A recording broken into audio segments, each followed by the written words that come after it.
hemos estado hablando acerca de una de las cartas universales de la Santa Escritura, la carta de Santiago, y en esta ocasión quisiera referirme a esa sección que habla de la fe y las obras, la fe y las obras, la conexión que debe haber entre estas dos palabras que a veces tendemos a disociarlas, pero que en la Escritura las vamos a ver siempre muy juntitas.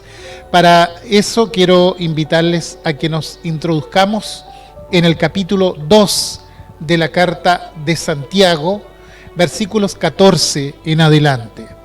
Así dice la maravillosa palabra de Dios. Hermanos míos, ¿de qué aprovechará si alguno dice que tiene fe y no tiene obras?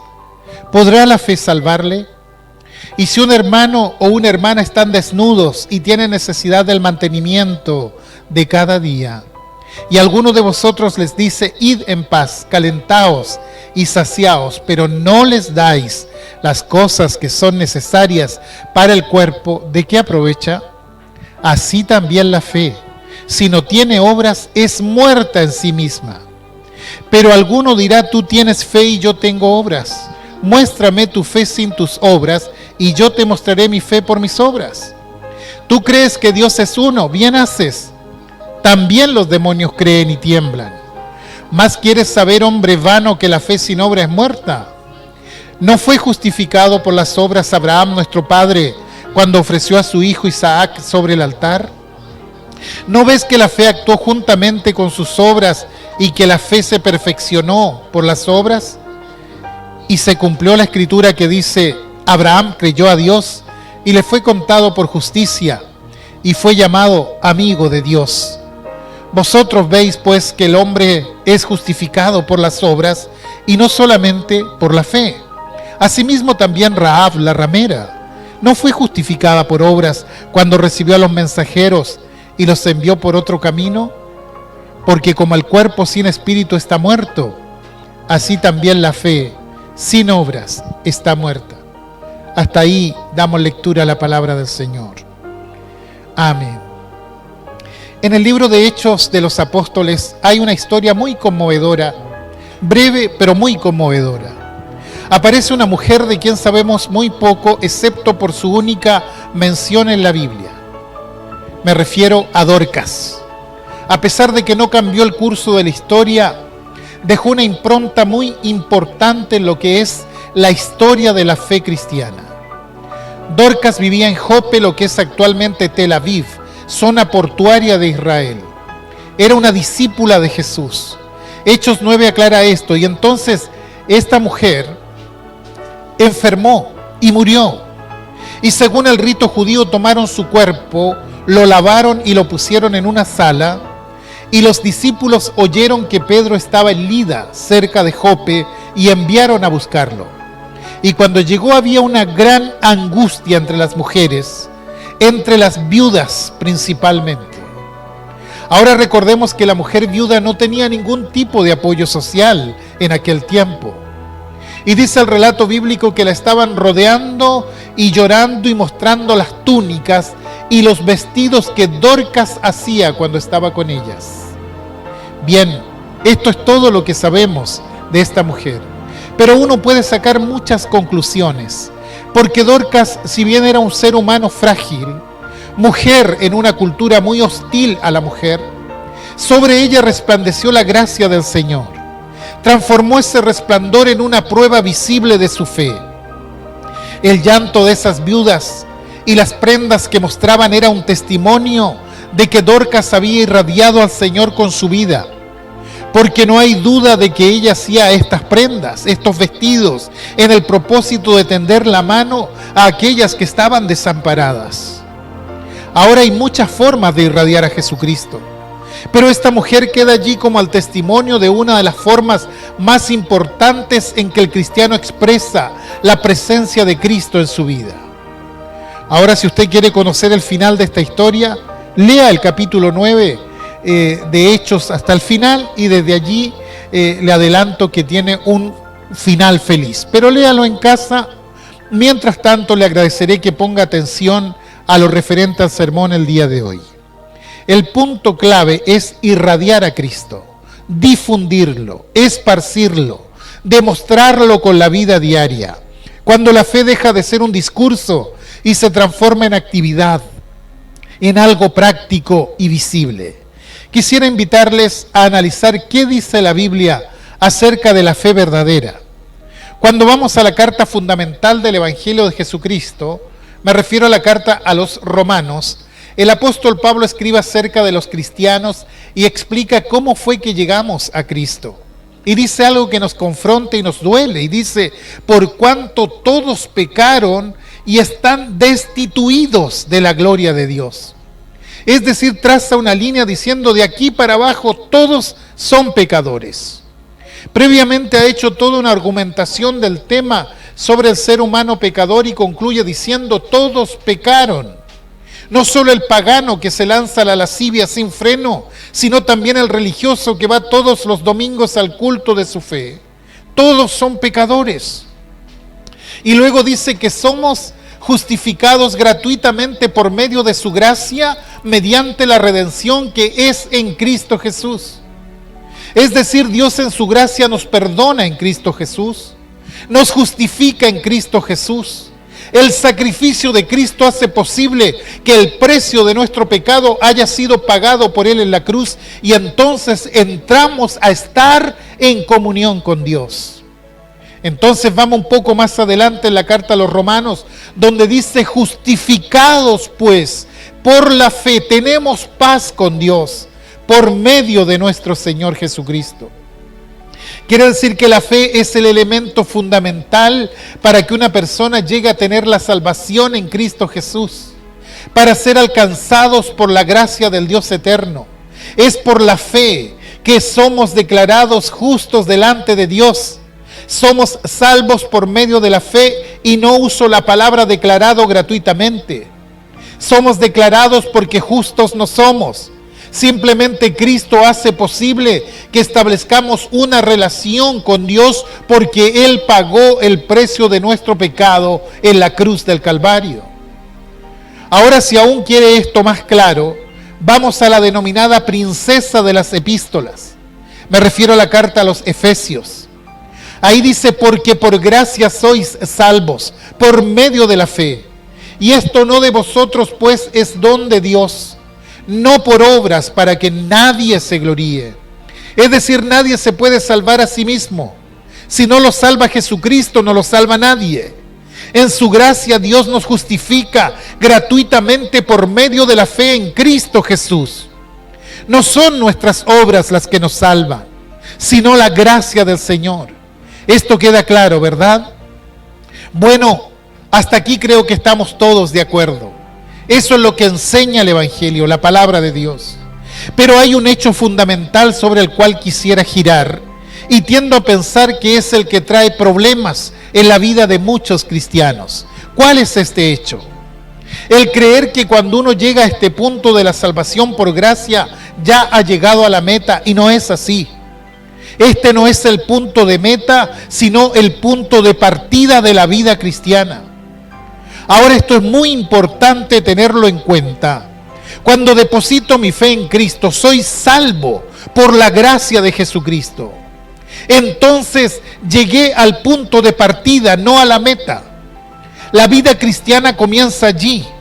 Es muy importante tener claro esto, porque si nosotros nos confundimos y creemos que lo que es el punto de partida es el punto de llegada, no vamos a correr nunca la carrera que Dios tiene propuesta para nosotros. Esto quiere decir que cuando hablamos de justificación por fe y no por obras, nos colocamos en una condición de cristianos salvos por la sangre de Jesucristo, porque esa sangre, ese sacrificio nos limpia de todo pecado. Pero una vez parados allí, hay que empezar a caminar hacia adelante. Estamos en el punto de partida y debemos avanzar. Si no logramos entender esto, de que allí comienza a desarrollarse nuestra vida espiritual, seguramente nunca vamos a poder irradiar a Jesucristo. Cuando Jesús llamó a los suyos, Indudablemente estaba apelando a su fe. Sin embargo, su llamado a Leví, a Pedro, a Juan, a Jacobo, tenía una palabra clave. ¿Cuál era esa palabra? Sígueme. ¿Por qué? Porque está diciendo, ahora que entraste a esta fe, has creído en mí, ahora empiezas un camino. Y si no sigues este camino, aunque digas que crees en mí, nunca vas a gozar de los beneficios de la vida cristiana. Los discípulos entonces dejaron todo lo que tenían. En el caso de los pescadores dejaron las redes. En el caso de Mateo, el banco de los tributos. O el negocio familiar, en el caso de Juan y Jacobo, porque ahora había que seguir a Jesús y empezaron a transitar un nuevo camino. Y esto es algo que resalta el libro de los Hechos también. Cuando Saulo pidió cartas al Sanedrín, al máximo tribunal judío, para perseguir a los cristianos que vivían en Damasco, dice que pidió cartas para la sinagoga de Damasco a fin de que se hallase a algunos hombres o mujeres, escuche bien esto, de este camino. Cosa interesante porque él se daba cuenta que el cristianismo iba más allá de una simple doctrina o creencia, sino que llevaba a la gente por un camino. Los no creyentes, los que estaban fuera de la fe, veían que la fe cristiana era un camino por el cual la gente caminaba y progresaba en un sentido totalmente distinto a ellos. Pero algo era evidente, estaban caminando. Que la fe en Cristo no era una forma diferente de creer, sino una forma diferente de vivir.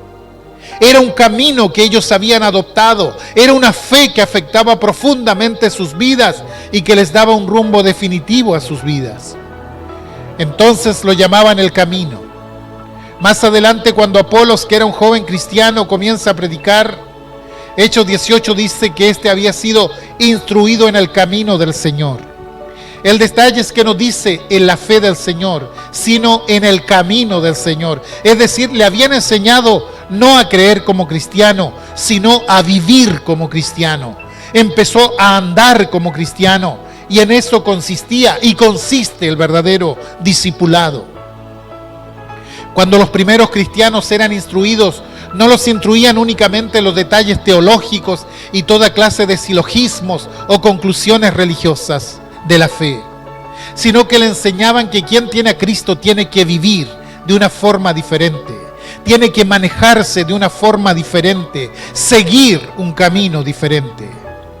No se quedaba en la teoría. Cuando Pablo presentó su defensa ante el tribunal de Félix, allí en Hechos 24, verso 14, le dice: pero esto te confieso, que según el camino que ellos llaman herejía, así sirvo al Dios de mis padres, creyendo todas las cosas que en la ley y en los profetas están escritas. Y una vez más encontramos la palabra camino en mayúscula. Él no dice a esta creencia que ustedes llaman herejía, él habla del camino. Es decir, ellos vivían la fe cristiana.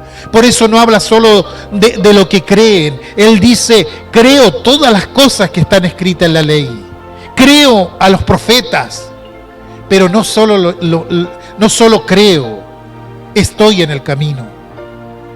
Los fariseos habían hecho de la fe una cantidad de silogismos o argumentos religiosos, pero resulta que no había vida, no irradiaban la fe, y el error que muchas veces cometemos como creyentes es disociar la creencia de la práctica.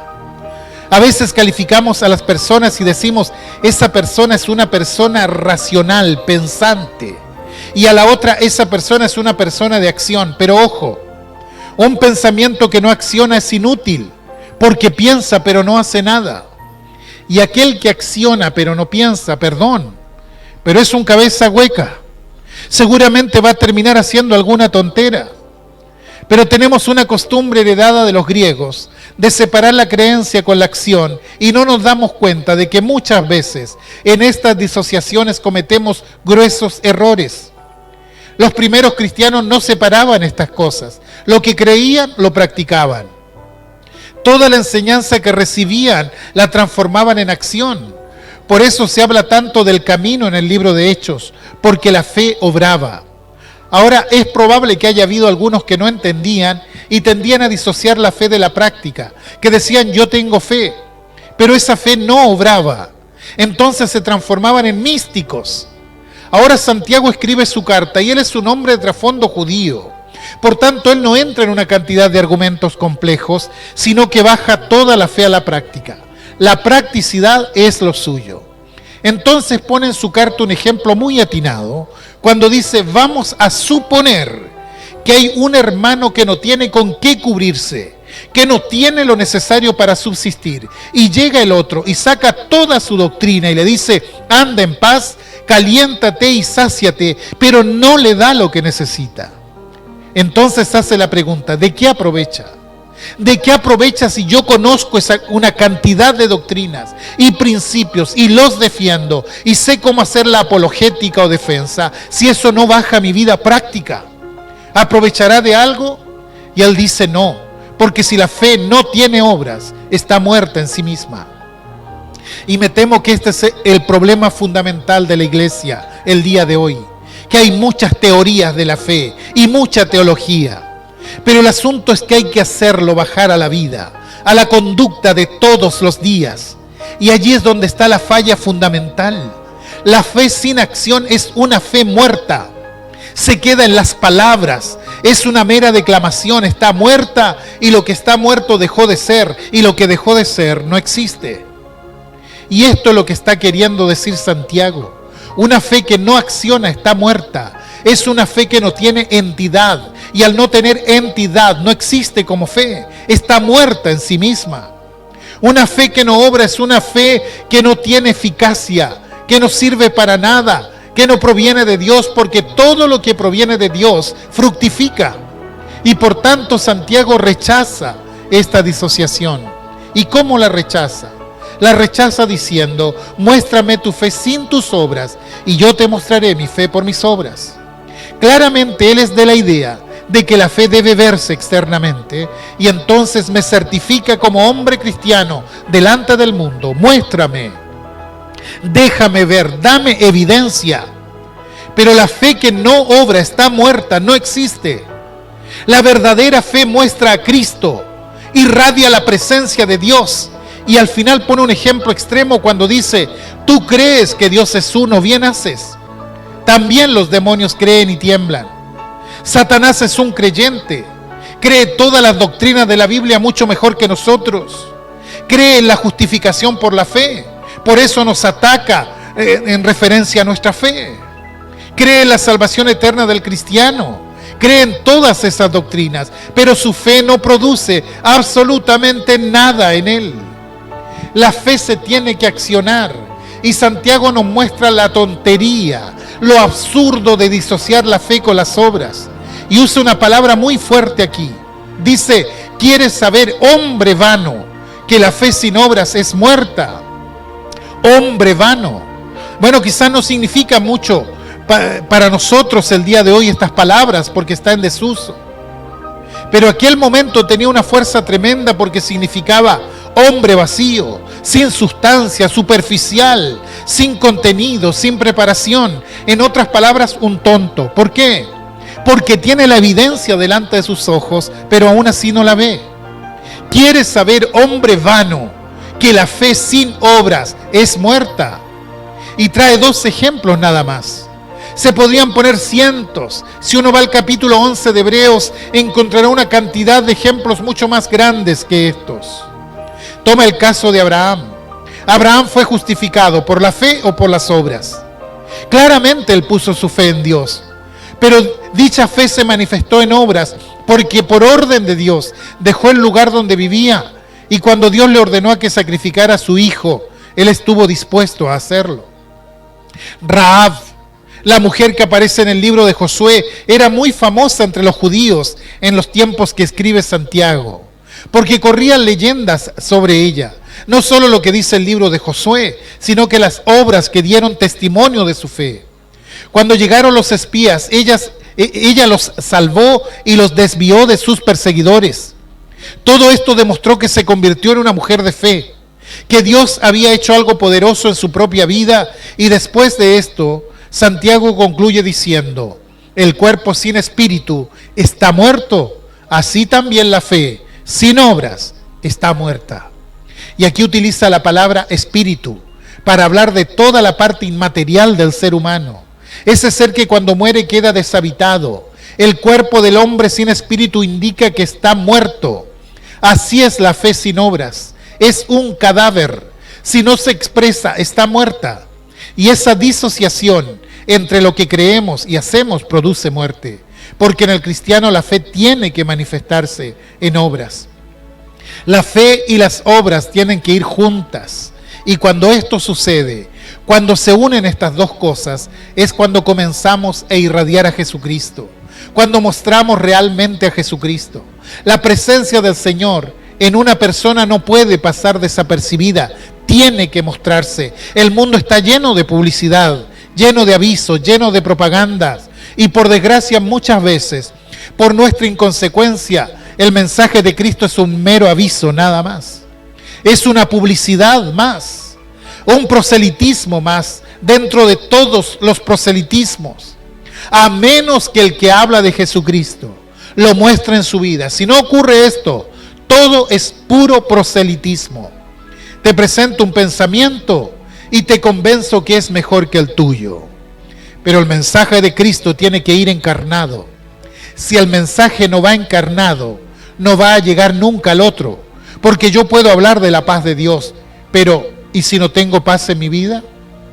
Yo puedo hablar del gozo de Dios, pero ¿y si no tengo gozo en mi vida? No puedo hablar de la salvación en Cristo si no tengo una vida nueva que realmente refleje a Cristo Jesús. Si predico algo que no vivo, la palabra se transforma en hueca y podemos activarnos todo lo que queramos. Pero si no mostramos a Cristo en nuestra vida, en nuestra conducta, entonces la palabra no tiene sentido. Que usted predique a Cristo, a Buda, a Confucio, predique lo que predique, será exactamente lo mismo. Cuando los cristianos empezaron a salir después de la resurrección y la ascensión de Jesús y de la llegada del Espíritu Santo, las autoridades se empezaron a inquietar, no solamente por lo que predicaban, sino también por lo que vivían. Y la gente comenzó a admirarlos, admiraban su cambio de conducta, y esto trajo malestar a las autoridades judías, porque ellos podían tolerar una secta dentro del judaísmo, no había problema con eso, pero no podían tolerar estas vidas realmente cambiadas, y dijeron, hay que salir y cortar cabezas. ¿Quiénes son los que más se destacan entre ellos? Y alguien por ahí dijo, bueno, Pedro y Juan. Pedro es el que siempre habla y Juan es el que lo apoya. Fueron a arrestarlos, los llevaron ante el concilio. El concilio sabía que ninguno de ellos tenía preparación teológica, diríamos hoy. No habían estado en las grandes escuelas. Hablaban de ellos como hombres sin letras y del vulgo, del pueblo. Y estando ellos frente al concilio, comenzaron a hablar. Y dice que viendo el denuedo de Pedro y Juan, sabiendo que eran hombres sin letras y del vulgo, se maravillaban y les reconocían que habían estado con Jesús. Ahora la palabra viendo significa contemplando, analizando. Estaban allí frente a ellos y ¿qué tenían? A dos pescadores. Pero cuando hablaban se provocaba un impacto entre la gente y tenían que reconocer que aún siendo hombres sin letras habían estado con Jesús, porque déjeme decirle que estar con Jesús es el mejor seminario que uno tiene en su vida. Y reconocían esto, vieron la presencia de Jesús en ellos, vieron el efecto de Jesucristo en sus vidas, no pudieron negar que Jesucristo había hecho algo extraordinario en las vidas de ellos. Estaban viendo la huella de Cristo en la vida de ellos. El libro de Hechos también cuenta la historia de Esteban, un hombre que hacía prodigios y milagros en el pueblo. Y los enemigos no podían resistir la sabiduría con que este hombre hablaba. Lo llevaron ante el concilio y Esteban se para defenderse y entonces hace una breve historia del judaísmo desde el principio hasta los días de Jesucristo. Hace una interpretación histórica de la fe judía y fue la primera manifestación filosófica de la historia hecha por el cristianismo. Él hace una visión histórica en tal forma y con tal fuerza que sus enemigos se irritaron. El concilio lo mira y al fijar sus ojos en él, vieron su rostro como el rostro de un ángel. Tenía una paz tremenda, a pesar de que estaba enfrentando el mismo tribunal que dio muerte a Jesús. Ahora, ¿cómo es el rostro de un ángel? Nadie lo sabe. Pero ellos dicen que vieron el rostro de Esteban y era como el de un ángel, porque seguramente se imaginaban que un ángel debía irradiar paz, traer la luz de Dios en la vida, y esto es lo que vieron en él. Había algo en la vida de Esteban que se veía, había algo que mostraba la gloria del Señor. Eran vidas transparentes, sin grumos ni fisuras, sin zonas oscuras u opacas. Era un cristianismo no declamado, sino vivido. Y si hay algo que está afectando la vida de miles y aún millones de cristianos el día de hoy, es un evangelio declamado pero no vivido, no encarnado. Y si la fe no se encarna, está muerta en sí misma. Por eso Jesús, hablando de los suyos, dijo: por sus frutos los conoceréis. Si tiene una verdadera fe, esa fe se va a mostrar en la vida. De lo contrario, es solo un discurso, una declamación, nada más. Y luego dice: miren que van a venir muchos diciendo: Señor, Señor, y van a tener una perfecta teología. Pero observen los frutos que tienen. No se dejen convencer por las palabras. Algunos en aquel día dirán: Señor, Señor, en tu nombre echamos fuera demonios e hicimos muchos milagros. Y Él les dirá: no los conozco, porque en sus vidas no aparecía el fruto de Jesucristo. Esto es lo que Dios quiere de cada uno de nosotros, que nuestras vidas fructifiquen. Cuando Pablo escribe a los Gálatas y habla del Espíritu Santo que mora en el creyente, dice: más el fruto del Espíritu es amor, gozo, paz, paciencia, benignidad, bondad, fe, mansedumbre, templanza. Ahí está todo lo que tiene que ser un cristiano. Y dice: contra tales cosas no hay ley. Es decir, nadie puede oponerse en contra de estas cosas. Pero está hablando del fruto genuino del Espíritu. ¿Y por qué habla de este fruto en su carta a los Gálatas? Porque los Gálatas se estaban dando vuelta en cosas que tenían que ver con la mera palabra. Y los baja y les dice: señores, el fruto del Espíritu es este. Y si somos honestos, a veces necesitamos que nos bajen a la realidad de nuestras vidas cristianas. Porque es fácil entrar en la comodidad de la fe, pero no nos damos cuenta de que lo que Cristo quiere hacer es una transformación en nuestra vida, en lo que nosotros somos. La vida cristiana tiene que irradiar al Señor. La fe tiene que encarnarse en la vida. Ser cristiano es mostrar a Cristo. Y al terminar haré simplemente una afirmación. La pregunta espero que cada uno se la haga con la mayor honestidad. La afirmación es: la vida cristiana tiene que irradiar a Cristo. La fe tiene que encarnarse en la vida. Ser cristiano es mostrar a Cristo. Y como dije, la pregunta personal, hágasela en su cuarto privado con toda honestidad y temor delante del Señor.